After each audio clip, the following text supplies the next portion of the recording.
Olá, amados, um salve para todos aí. Estamos chegando com os 10 minutinhos de Bíblia desta semana e a nossa reflexão hoje tem o seguinte tema: os dias que vivemos. Os dias que vivemos.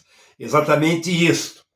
E eu quero compartilhar com você sobre os dias que vivemos, que são os dias contemporâneos, né? O agora, o hoje. Exatamente. E como a gente não falar do carnaval, né? Teve aí as festas de carnaval, feriado, né? Como a gente não falar do carnaval? A palavra carnaval já fala, né? Carne. Vem da palavra carne, significa a festa da carne, né? Exatamente isso. E hoje, muitos estão de ressaca. Todo ano é igual. O filme é o mesmo, né? Muda algumas coisitas, mas o resultado final sempre é aquele. As pessoas com ressaca, as pessoas de ressaca, com amargor na boca, porque não tem como, né? É cachaça, é drogas, é tabagismo, e as pessoas se envolvem de fato e de verdade com isso. Esse amargor na boca que envolve a alma da pessoa, né?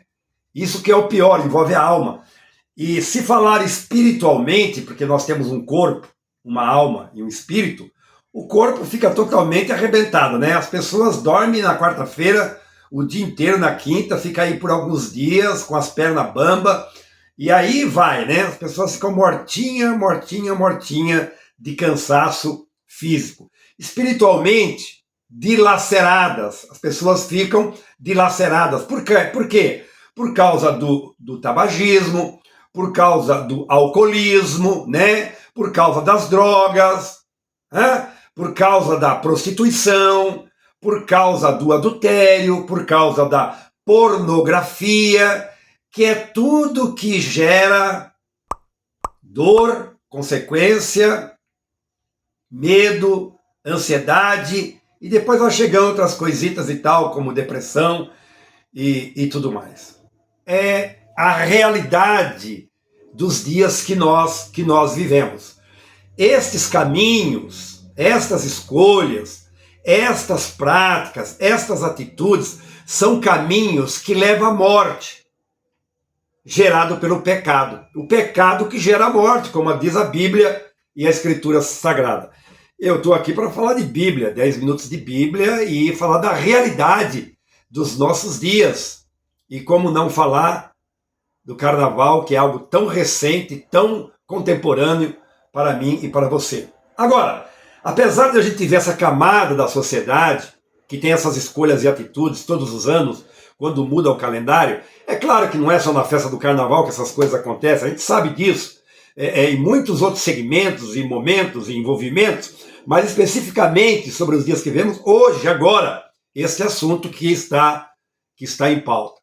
Mas é interessante que eu começo a observar de longe, à distância, porque eu procuro me recolher, mais ainda nesses dias, estar com a minha família e desfrutar de tempos saudáveis, de uma boa alimentação, um bom descanso, e com certeza cuidar dos pensamentos e do corpo, da alma, do espírito, porque é o que vamos ter que dar contas a Deus um dia, e precisamos então pensar, investir nisso, sabe? Porque é isso que vai trazer os frutos bons e as recompensas que Deus quer para todos nós, né? Que as coisas de Deus, que Deus deseja para nós, são coisas boas.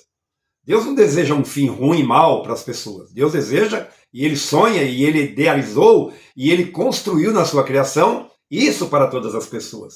É que as pessoas se afastaram, estão longe de Deus. Agora, escute que coisa interessante, e você vai concordar comigo. Nós encontramos também nesses dias contemporâneos, nós encontramos muitos pseudos, olha só, pseudos cristãos, também com práticas, comportamento, atitudes e falas estranhas nessas épocas, que muda o calendário, que elas se assentam com os escarnecedores, né?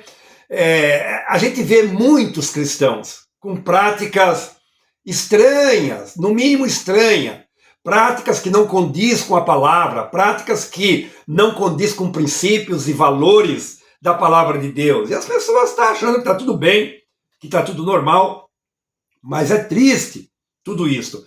Agora, todos que cometem e praticam o pecado, todos nós somos pecadores, claro, né? Mas existe o pecador e os pecadores, existe o que vive na prática do pecado. São coisas diferentes, né? Nós sabemos que fomos gerados em pecado, sabemos que podemos falhar, podemos ter um escorregão aqui, outro ali, mas eu estou falando de uma coisa mais pesada, né? Pessoas que vivem realmente na prática do pecado. Ao cair em si, logo elas buscam se purificar. Pode ver se não.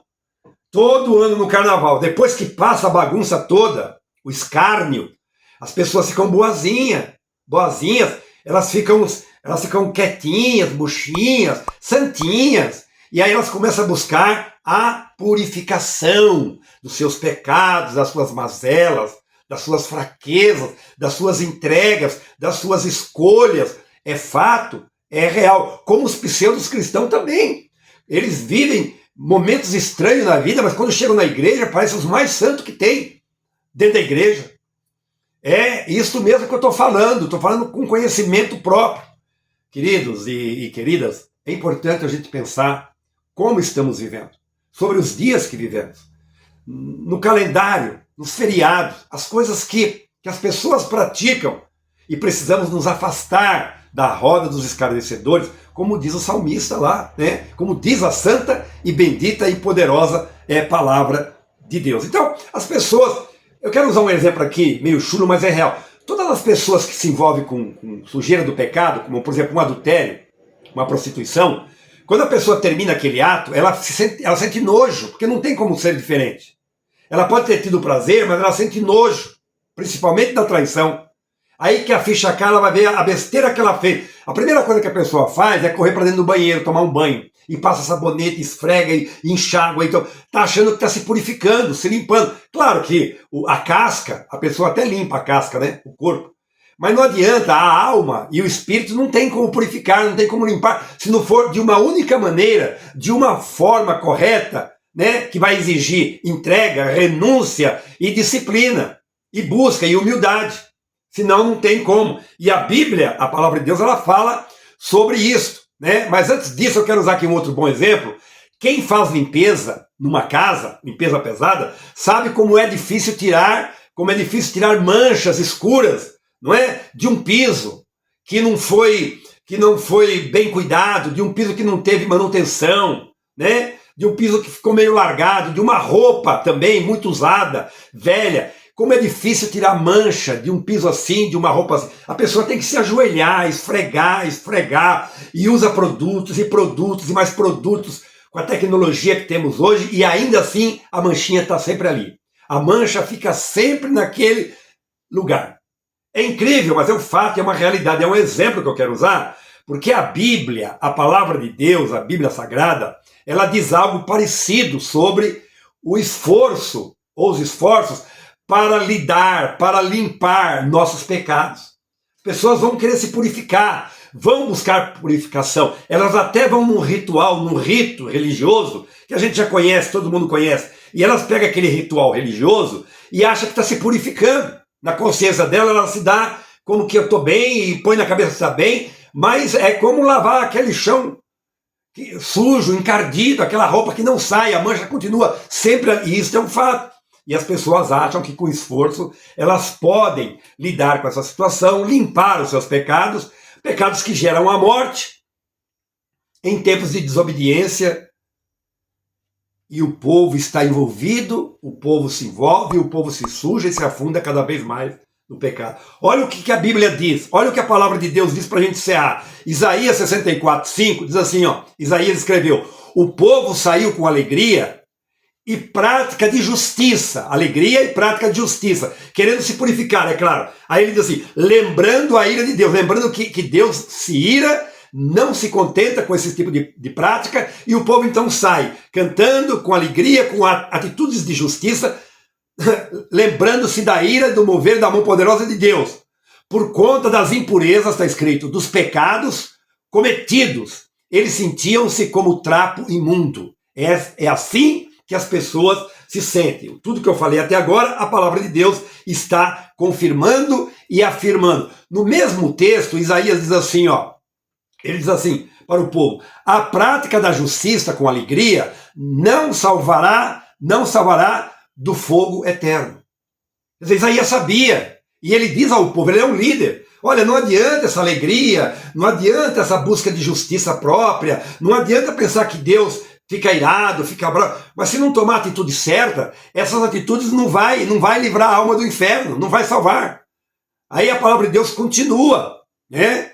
Diz assim, a palavra de Deus, olha que coisa linda em Isaías 1,18, assim diz o Senhor: venham e se arrependam, os seus pecados os deixaram manchados de vermelho escuro, mas eu os lavarei e vocês ficarão brancos como a neve, brancos como a lã. Não tem outro caminho, não tem outra saída. Se Deus não purificar, se Deus não pôr a mão, não tem conversa. Olha o que está escrito em 1 João, capítulo 1, versículo 7.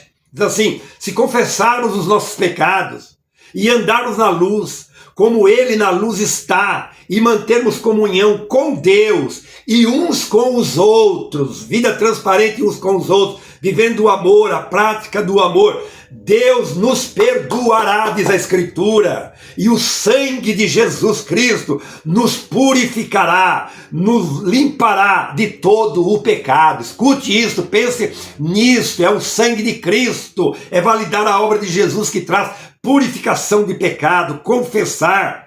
Agora escute, isso não é um ritual, como as pessoas fazem anualmente, de tempos em tempos. Na hora que surge um erro, uma falha, tem um ritual. Isso não é um ritual. Isto é uma escolha, isto é uma atitude, isto é uma decisão, isto é uma mudança, isso é um estilo de vida. É diferente. Tem que mudar, tem que tomar decisão, tem que ter atitude nova, tem que ter um estilo de vida novo. Senão não adianta, né? A pessoa pode, depois que toma essa atitude, esse novo estilo de vida, essa conversão, essa salvação em Cristo Jesus, ela pode até voltar naqueles lugares outra vez, mas ela não vai ser a mesma pessoa mais. Ela não vai ter mais as mesmas práticas.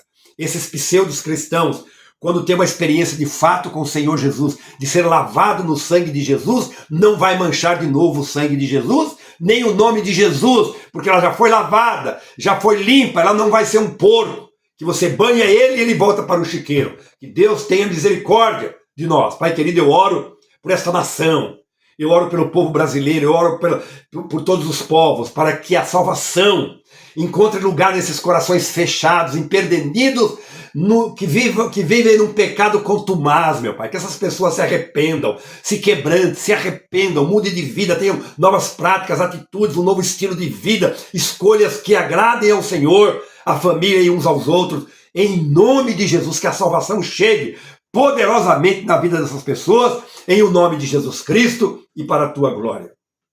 Amém. Até a próxima semana, com mais 10 minutinhos de Bíblia.